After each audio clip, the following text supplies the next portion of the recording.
Hi everyone! Welcome to Sulit Tech Reviews. Ngayon lang ako guys makakahawak ng phone na merong 144Hz screen refresh rate yung display. Sulit kaya to at magkano rin kaya siya? Pag-usapan natin ngayon ng ZTE Nubia Play.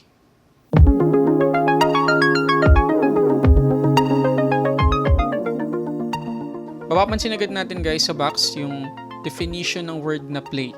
As in, napakalaod guys ng design at malayong malayo sa nakasanayan nating one-colored box na mga phone ngayon. Merong Be Yourself na text dun sa gilid, Nubia Play at 5G logo. Itanggalin natin yung sleeve. Marireveal sa atin ngayon yung satin black box na merong Nubia logo sa gitna. At sa likod ng black box na yan, makikita natin yung basic specs ng phone, pati yung variant niya. So itong i-open natin ngayon ay ang 8GB, 128GB na variant ng Nubia Play. Open natin. Makikita agad natin pag open ng box yung document sleeve na merong SIM ejector tool at documentations. At ito na guys yung mismong Nubia Play. Super glossy black siya guys. Napakasimple. Makikita natin sa likod yung quad camera setup plus meron ding 5G logo dun sa may bandang gilid. Okay, tabi muna natin. Sa ilalim ng box, makikita naman natin yung USB-C cable na color red at yung kanyang charging brick. Sadly, walang jelly case na kasama itong Nubia Play. Okay, tingnan naman natin ngayon ng malapitan yung Nubia Play. Sa right side, makikita natin yung left air trigger, volume rockers, power lock button, at yung right air trigger. Sa left side ng phone, wala tayong makikita. Sa ilalim naman, speaker grill, USB-C port, microphone, at SIM tray na sadly, walang SD card slot. Okay, so habang sinesetup ko yung phone, ito muna yung full specs ng ZTE Nubia Play 5G. Sa display, meron siyang 6.65 inches AMOLED 1080p display na merong 388 ppi at 144Hz maximum refresh rate. On top of Nubia UI 8.0, meron tayong Android 10. Sa chipset, meron siyang Snapdragon 765G 7nm. At meron siyang tatlong variants, isang 128GB at 256GB na parehong merong 8GB of RAM at yung pinakamababa 128GB na internal storage at 6GB of RAM. Meron tayong quad camera setup, 48 megapixels 1.8 aperture yung kanyang main shooter, 8 megapixels 2.2 aperture yung ultra-wide, 2 megapixels 2.4 aperture yung macro lens, at 2 megapixels 2.4 aperture yung depth sensor. Yung selfie camera niya ay may 12 megapixels na sensor. At panghuli guys, yung battery meron siyang 5,100 mAh na battery na capable sa 30 watts fast charging.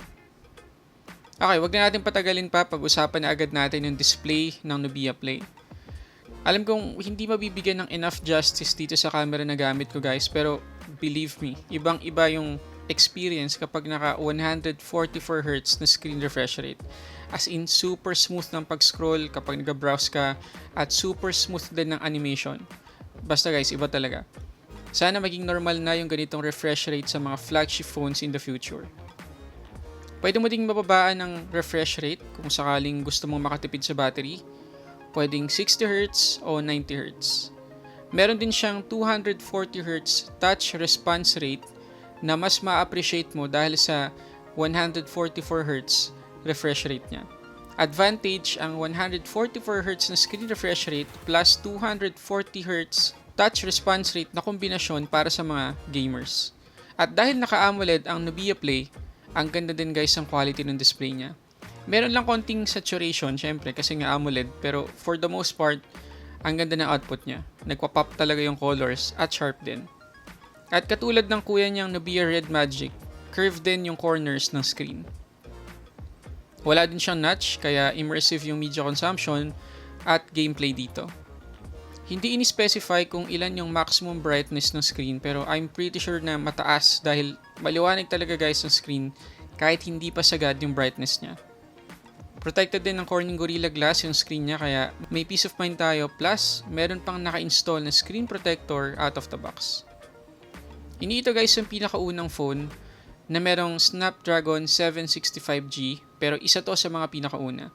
And as for me, first time ko ding makagamit ng phone na may ganyang Snapdragon na chipset. Okay, bago ko sabihin guys yung experience ko dito, mag-Antutu benchmark muna tayo.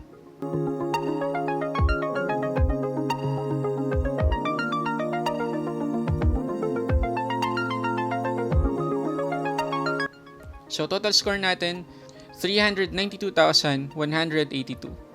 So in a nutshell, above mid-range specs ang performance ng Nubia Play. O nga pala, yung air triggers na pinakita ko kanina, additional controls yun kapag naglalaro ka. Para siyang physical pop-up triggers dun sa Black Shark 3 Pro. Pero ito, capacitive touch lang. Naka-configure din siya using game space. Kailangan mo lang iswipe sa pinaka-right side ng screen habang nasa game ka. Pwede mo din dun makonfigure yung performance level. Pwede mong i-on yung pag-record ng screen at marami pang iba. Tap mo lang yung shoulder triggers para mamap mo yung location ng air triggers. Parang sa Black Shark 3 Pro lang. May mga times lang na namimiss mo yung pindot kasi nga hindi siya physical button. Tapos sa katulad ko na pawisin yung kamay, mahihirapan kang gamitin yung air triggers. As for the gaming experience, kita niyo naman guys, almost flagship level na yung performance niya. Nasa borderline na siya ng mid-range at flagship to be exact. Dagdag mo pa yung 144Hz na refresh rate ng screen, ibang level talaga guys. Alam mo yung para kang naka-complete meal, ganun. Basta mahirap i-explain. Okay, umiinit ba siya? Simple answer is yes. Alarming ba yung init? Hindi naman masyado.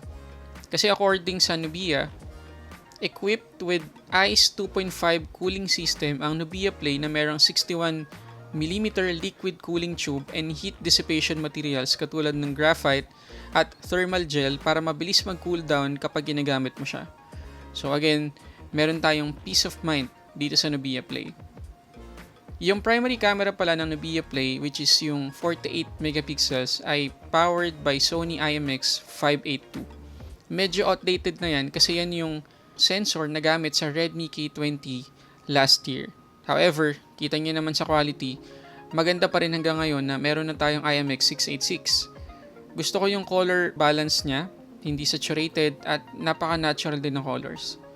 Sharp din siya at madaming details kahit na 48 megapixels lang yung gamit niya. Hindi lang forte ng Nubia Play ang night photography. Kasi tingnan nyo naman, parang joke.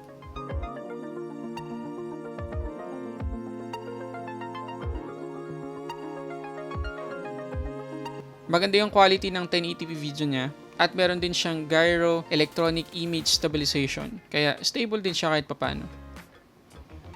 Maganda din yung selfie photos niya, lalo na kapag outdoor, kahit pa naka-video ka.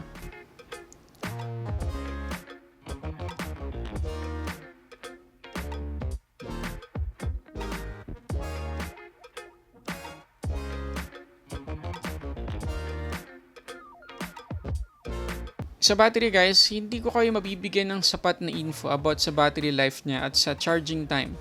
Pero habang gamit ko siya, kasama na yung Antutu benchmark, plus yung gaming, plus yung browsing, hindi mabilis bumaba yung battery life kahit na naka 144Hz screen refresh rate pa ako. At knowing na capable siya sa 30 watts fast charging, sure naman tayo na mabilis ma-charge yung 5,100 mAh na battery niya. Ang ZTE Nubia Play ay mabibili natin for only 21,000 pesos. Well, medyo mahal pa rin yan para sa isang mid-range phone, pero dahil meron na siyang superb display, magandang CPU at camera, sa tingin ko sulit na siya for its price. Mahirap makahanap sa ngayon ng phone na may ganyang kombinasyon ng specs. So yes, para sa akin, sulit yung phone na to at marirecommend ko pa rin as a substitute sa Nubia Red Magic na naka 144Hz screen refresh rate din. So yun guys, yung ating quick review dito sa ZTE Nubia Play. Sana nakatulong at sana nagustuhan nyo. Please don't forget to hit the like button, mag-comment na rin kayo sa baba at mag-subscribe at i-click yung notification bell. At don't forget guys, meron si Sir Rich Montan ng GadgetSidekick at Xiaomi review ng full review din ng ZTE Nubia Play. So check nyo yan sa channel niya. So yun muna guys, maraming salamat sa panonood para sa samot-saring unboxing reviews. This is Sulit Tech Reviews.